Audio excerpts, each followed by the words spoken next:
I got another Tip Tuesday video for you guys today. In this video, we're going to show you when it's okay to round up and put more money out on the table instead of just following that strict basic strategy and deviation chart. Now, you do have to be a little bit careful, but before you get into all that, welcome back to the channel. This is A1 Blackjack, the channel where we teach you how to count cards fast. So if that sounds good to you, stick around.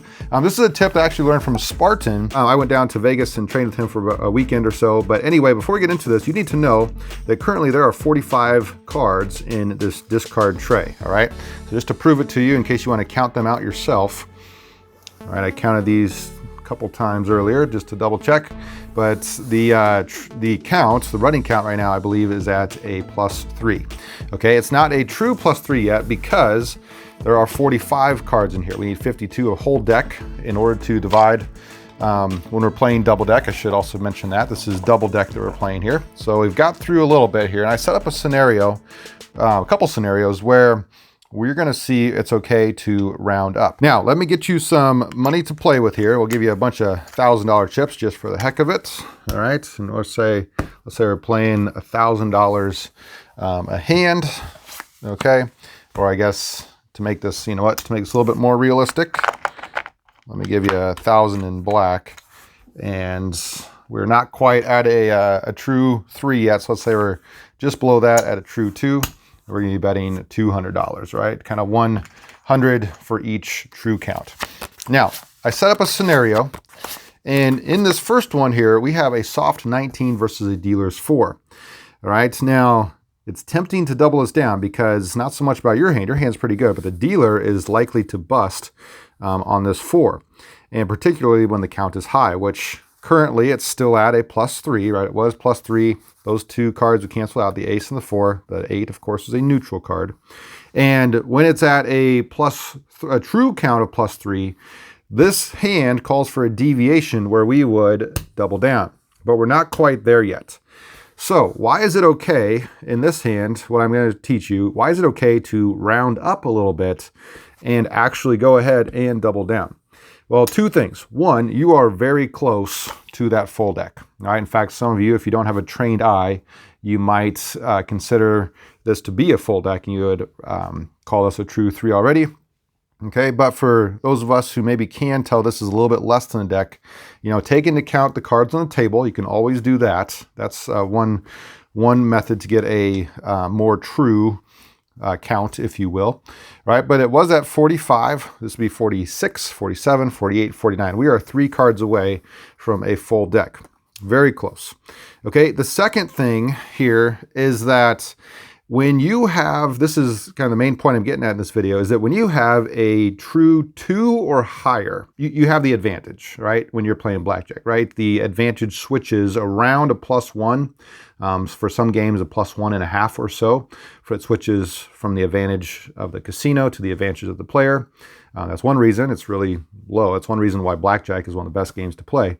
But that also means that here, since we have the advantage, in order to generate more EV or more expected value, we can go ahead when we have a +2 or higher and round up. Now, I don't want to give you license to do this on every hand like this. If you're close, you know, if you're like, I think it's within a half deck. No, this is just a couple cards away, right? But I'm going to give you the go-ahead to round up and call us a true +3 and go ahead and deviate and double down on this hand. All right, let's see what happens. Ideally, the dealer is going to bust, so it doesn't matter a whole lot what we get, right? We do happen to pull the most common card, which is a 10 value card in the deck, right? But what did that do to our count? Let's keep that count going as we're doing this. It was at +3, now we're at +2, okay? Dealer has a 10, so back to +3, +4, 15, and +5. So they didn't bust, all right? But we beat them because we have 19 and they only have 17. Now, again, what did that do to our count? It was +3 through all that, +2, +1, +2, +3, +4, +5. So before I pay you out, always update that count. All right, we're at a +5 right now. You won about $400 there. Okay, and I want to do one more scenario. Now, I was at a +5. One other thing, let me pull these back out. Try to get that all set up the right way.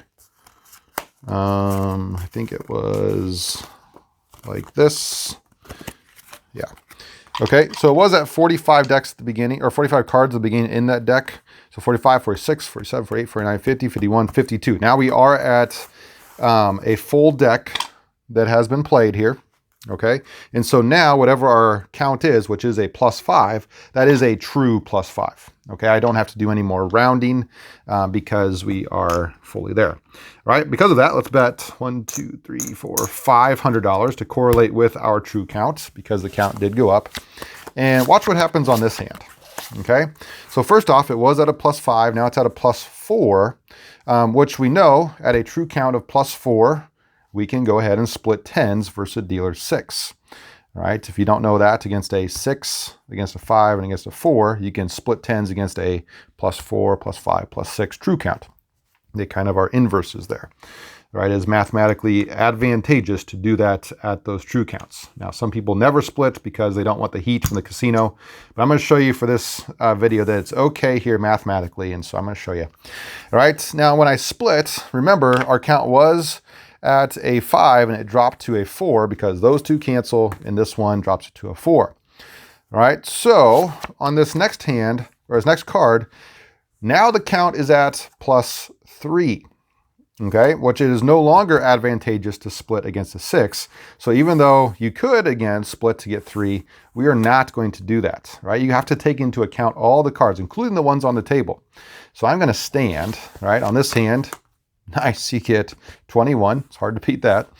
Can't beat it. And again, the count dropped from +3, +2 now. Okay, and dealer has 16, 17, 18, 19. All right, so again, you won both of those like this. So we got a bunch of money out there. Congratulations. But notice on this hand that if I take those other cards away, I didn't do any rounding there. Okay, I could have easily rounded and put out more money on the table, but because that decision wasn't even close, right? That was a full deck, and I know that since that's a full deck, I'm dividing by that many. I don't want to round in that case. In that case, you would just play how your normal basic strategy tells you. But that first hand that we had, remember, it was very close. You were only a few cards away from a full deck, and the count was above a +2, so it is all right there to go ahead and round a little bit up. Now, again, be very, very careful with that. I would learn how to play normally before you get to kind of those upper level decisions. But if you can play quick and you're not sitting there grinding your gears in your head trying to think, is this a situation where you want to round? If you're not there yet, just play normal. And count the normal way. But anyway, hopefully you liked this tip. If you did, please leave a thumbs up down below in the corner. If you just tap the screen, tap the thumb, that helps me out a lot. And also, if you like this tip, again, this was from Spartan when I went and trained with him, you might like this video on the screen as well. This is kind of him testing me out, and he gives me a few tips along the way as well. Again, guys, appreciate your support. Until next time, this is A1 Blackjack.